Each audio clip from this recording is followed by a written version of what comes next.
Hello friends, ഇന്ന് നമ്മൾ സിമ്പിളായിട്ടുള്ളൊരു പുഡിങ്ങിൻ്റെ റെസിപ്പി ആയിട്ടാണ് വന്നിട്ടുള്ളത്. ചൈന ഗ്രാസോ ജലാറ്റിനോ ഒന്നും ചേർക്കാത്ത നല്ല ടേസ്റ്റ് ആയിട്ടുള്ളൊരു പുഡിങ്ങാണ്. അപ്പോൾ എൻ്റെ വീഡിയോ ആദ്യമായിട്ട് കാണുന്ന കൂട്ടുകാരാണെങ്കിൽ ചാനലൊന്ന് സബ്സ്ക്രൈബ് ചെയ്യണേ, തൊട്ടടുത്ത ബെല്ലൈക്കൊന്ന് പ്രസ് ചെയ്യണേ. അപ്പോൾ നമുക്ക് തയ്യാറാക്കി നോക്കാം. ഞാനിവിടെ ഒരു ബൗൾ എടുത്ത് വെച്ചിട്ടുണ്ട്. അതിലേക്ക് ഒരു 1/2 ലിറ്റർ പാലാണ് ഒഴിച്ചു കൊടുക്കുന്നത്.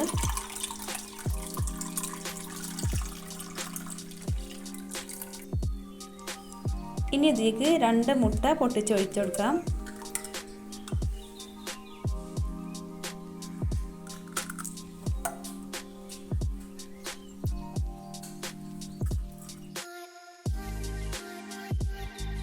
ഒരു ടീസ്പൂൺ വാനില എസൻസും കൂടെയാണ് ചേർക്കുന്നത്. വാനില എസൻസ് ഇല്ലെങ്കിൽ ഏലക്കായ് പൊടിച്ചെടുത്ത് ഇട്ടുകൊടുത്താൽ മതി. ഇനി നന്നായിട്ടൊന്ന് കലക്കിയെടുക്കണം.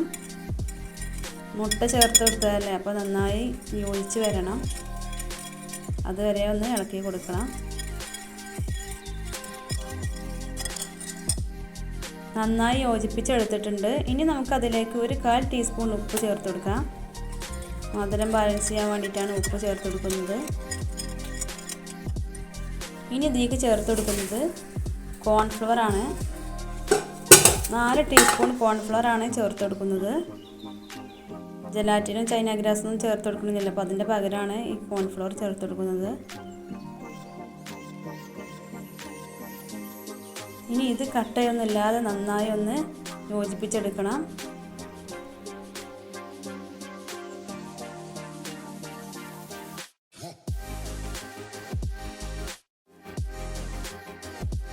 അപ്പോൾ അത് നന്നായി കലക്കി യോജിപ്പിച്ചെടുത്തിട്ടുണ്ട് കേട്ടോ. ഇനി അടി കട്ടിയുള്ള ഏതെങ്കിലും പാത്രത്തേക്ക് ഒഴിച്ച് നന്നായി ഒന്ന് കുറുക്കിയെടുക്കണം. അപ്പോൾ ഞാനിത് ഒരു ചട്ടി എടുത്തിട്ടുണ്ട്, ഇതിലേക്കാണ് ഒഴിച്ചെടുക്കുന്നത്.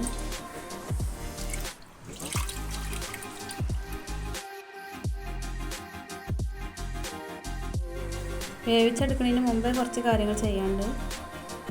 ഞാനിവിടെ കുറച്ച് ബ്രെഡ് എടുത്ത് വെച്ചിട്ടുണ്ട്. ഇനി ഇതിൻ്റെ സൈഡൊക്കെ ഒന്ന് കട്ട് ചെയ്ത് മാറ്റണം.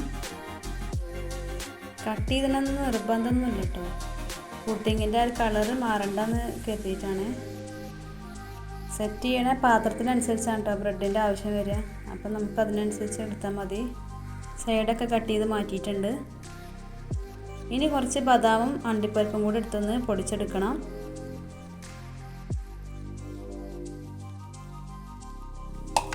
മിക്സിയുടെ ജാറിലിട്ടൊന്ന് പൊടിച്ചെടുക്കാം. പൊടിച്ചെടുത്തിട്ടുണ്ട്. ഇനി നമുക്കിത് ലാസ്റ്റ് ആവശ്യമുള്ളതാണ്. നേരത്തെ മാറ്റി വെച്ച മിക്സ് ഒന്ന് കുറുക്കിയെടുക്കണം.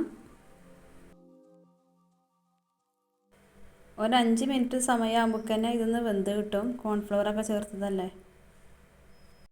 ഇത് മീഡിയം ഫ്ലെയിമിലിട്ട് വേണം കുറുക്കിയെടുക്കാൻ.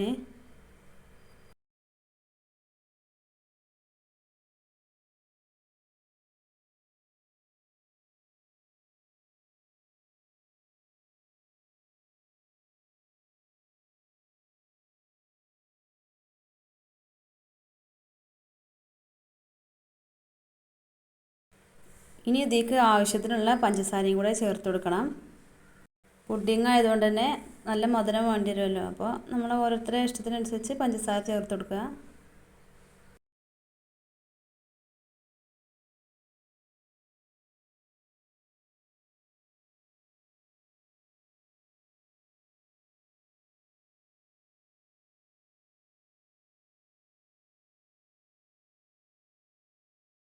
അപ്പോൾ ഇതാ കുറുകി വന്നുകൊണ്ടിരിക്കുകയാണ്.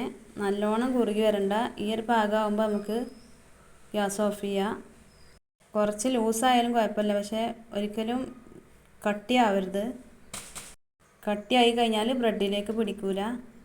ഇനി ഏത് പാത്രത്തിലാണോ പുഡിങ് സെറ്റ് ചെയ്യണമെന്ന് വെച്ചെങ്കിൽ ആ പാത്രം എടുത്താൽ മതി. അപ്പോൾ ഞാനിവിടെ പ്ലേറ്റാണ് എടുത്തിട്ടുള്ളത്. ഇനി ആദ്യം ബ്രെഡ് ഇങ്ങനെ ലെവൽ ചെയ്ത് വെച്ച് കൊടുക്കണം പ്ലേറ്റിൽ.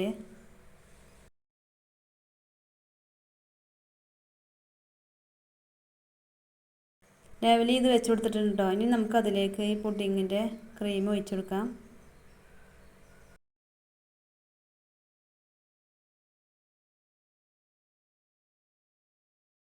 ഇനി അതിൻ്റെ മുകളിലേക്ക് നമുക്ക് നട്ട്സിൻ്റെ പൊടിയൊന്ന് വിതറി കൊടുക്കാം.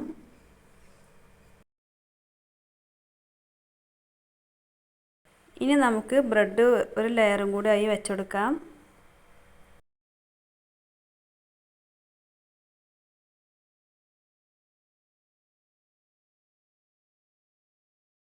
അതിൻ്റെ മുകളിലേക്ക് വീണ്ടും നമുക്ക് ക്രീം ഒഴിച്ചെടുക്കാം.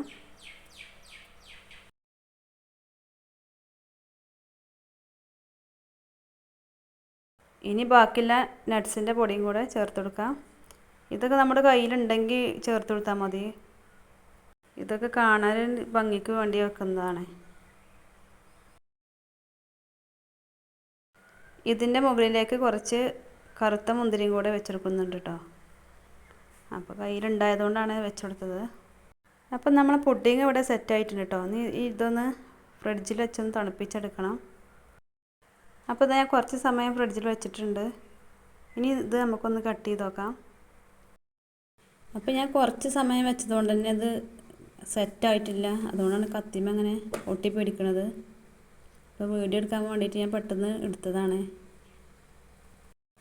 അപ്പോൾ എന്തായാലും നല്ല അടിപൊളിയായിട്ടുള്ളൊരു പുഡിങ് തന്നെയാണ്. സാധാരണ നമ്മളെ വീട്ടിലൊക്കെ ഉണ്ടാകുന്ന സാധനങ്ങൾ വെച്ചിട്ടുള്ള പുഡിങ്ങാണ്. അപ്പോൾ മറ്റൊരു വീഡിയോയിൽ കാണാം. Okay, thank you.